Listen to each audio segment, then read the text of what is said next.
Hello mga kababayan, magandang araw po sa inyong lahat dyan or magandang gabi sa inyong lahat dyan. So, kumusta po kayo mga kababayan? So, ngayong araw po mga kababayan ay galing po ako doon sa bayan dahil meron pong pinadala na pera yung sponsor po natin.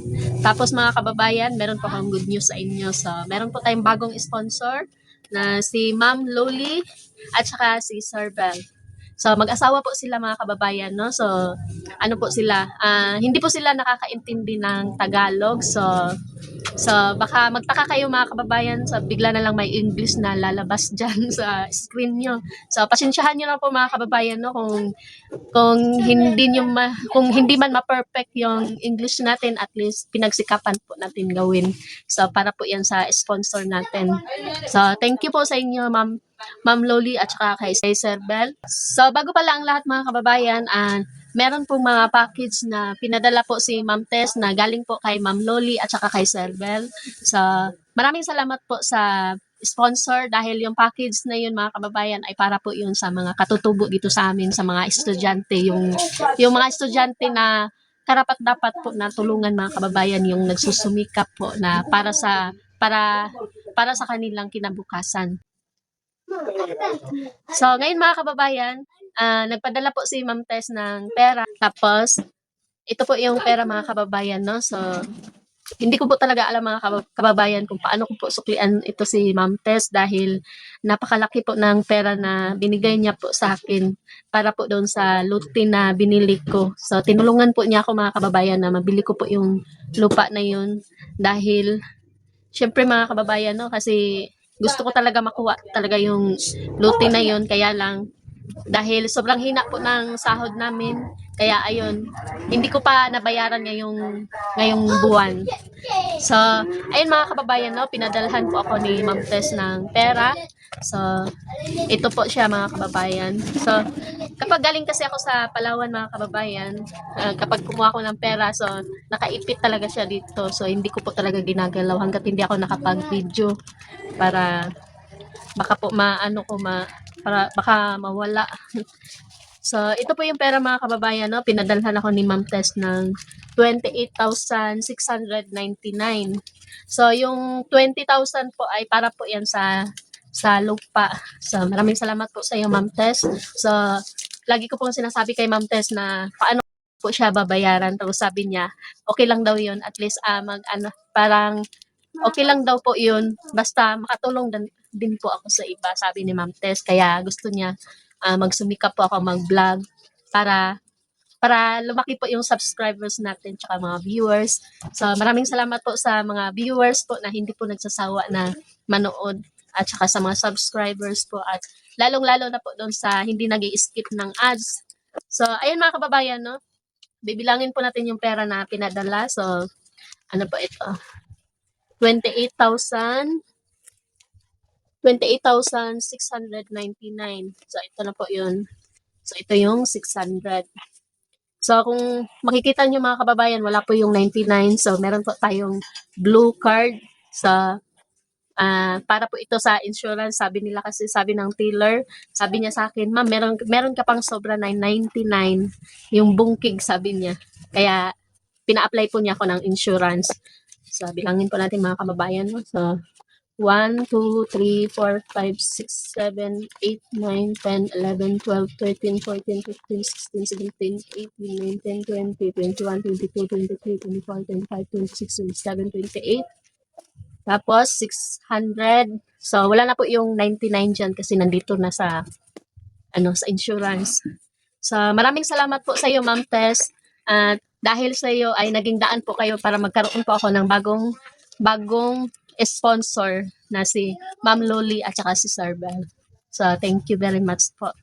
So, ngayon mga kababayan, yung 20K ay para po ito sa Luti.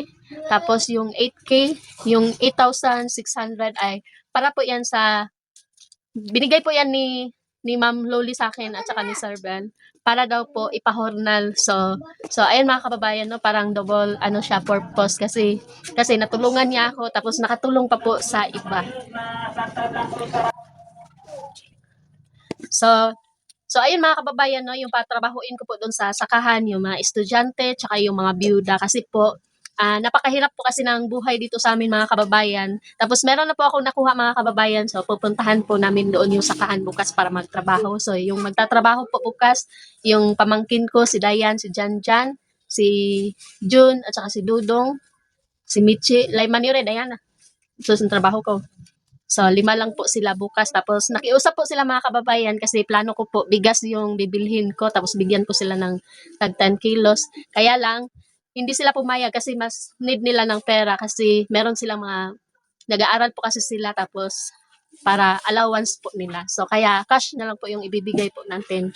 Tapos mga kababayan, sa susunod na araw, so may pasok na po yung mga estudyante, yung mga biyuda naman po yung patrabahuin natin doon sa sakahan. So, ayun mga kababayan, no, abangan nyo po yung video nila doon. So, maraming salamat po sa sponsor. So, panoorin nyo po yung video mga kababayan. So, let's go.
So mga kababayan, ang nagulog dito. Doon po kami naliligo mga kababayan, doon malalim. Nanak, butong bay.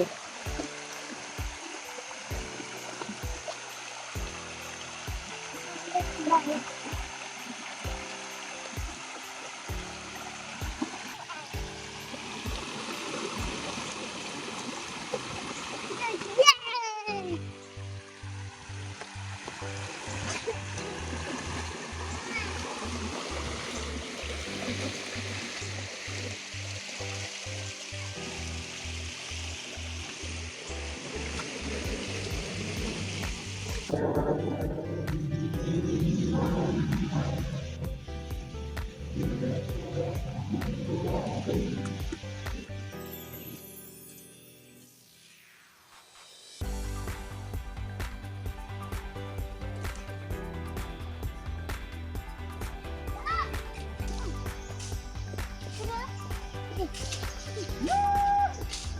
Yeah. Abang, ako na.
So, ayun mga kababayan, no, nandito na po kami sa sakahan.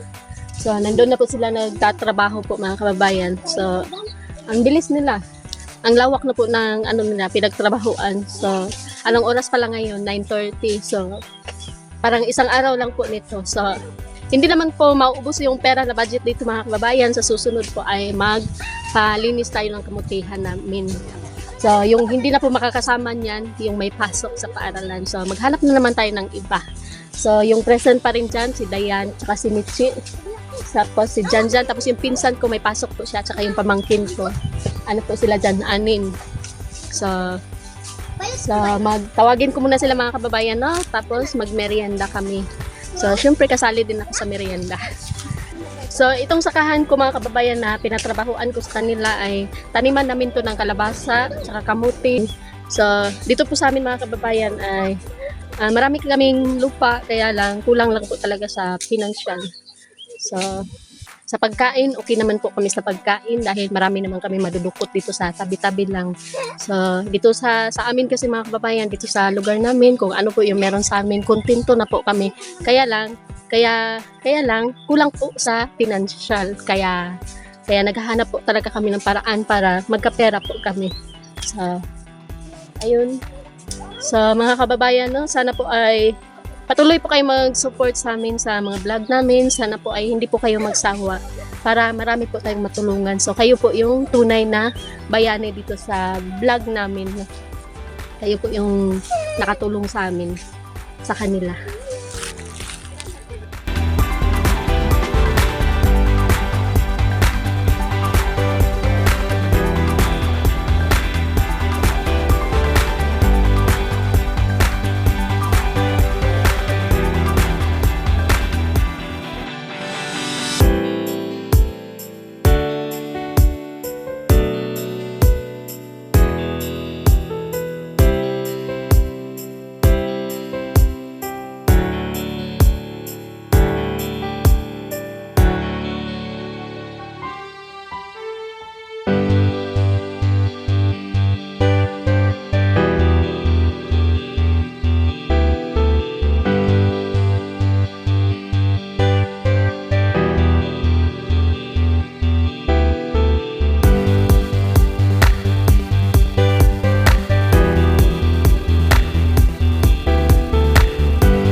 So, ngayon mga kababayan, nandito na po yung pamangkin ko, si Dayan, si Mitzi, si Jun, tapos si, ano pangalan ka?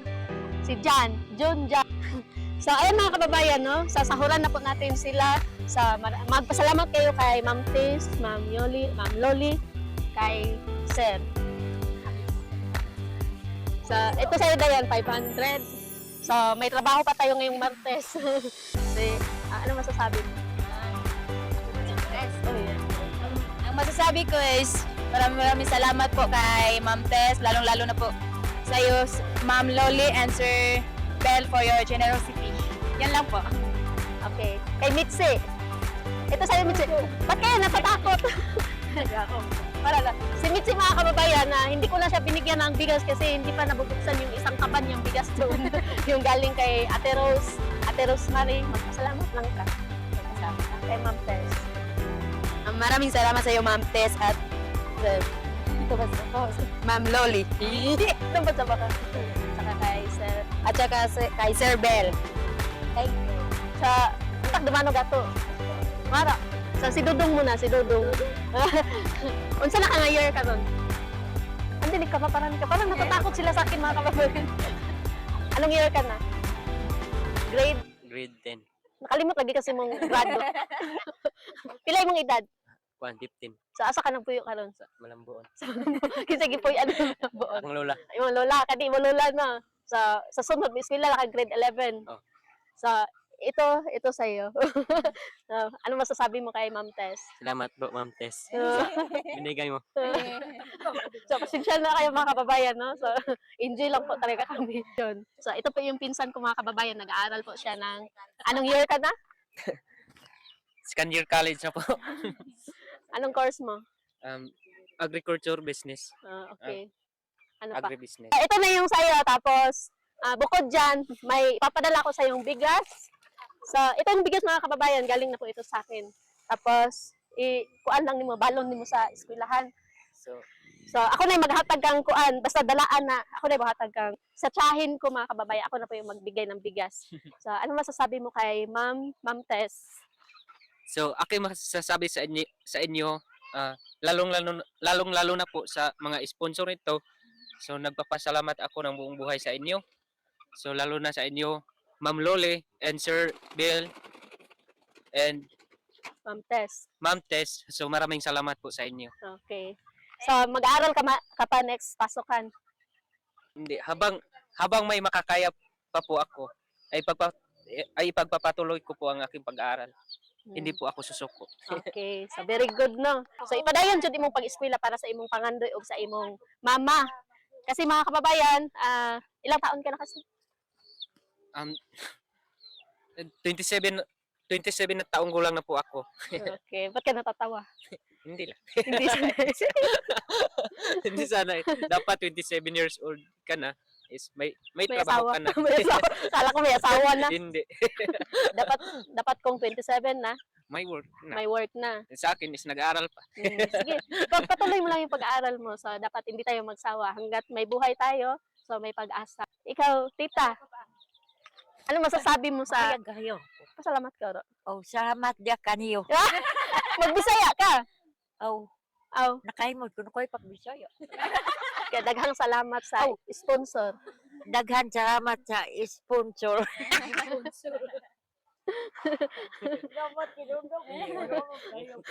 Oh. Sa habang nag-aaral po yung si Jun, mga kababayan, meron naman kasama yung tsahin ko na apo niya, si Jan. Kuya, mga pangalan, Jun at saka si Jan. Siguro yung birthday niya, January. Tapos yung isa, June. August. So, ayun mga kababayan, no? Hanggang dito lang po yung video namin. Sana po ay hindi po kayo magsawa na manood at suportahan po yung vlog ko. At sana po ay wag po kayo magsawa sa amin. So, hanggang dito lang po. God bless us all. Maraming salamat po. Bye-bye. Bye-bye ko, baba. Bye-bye.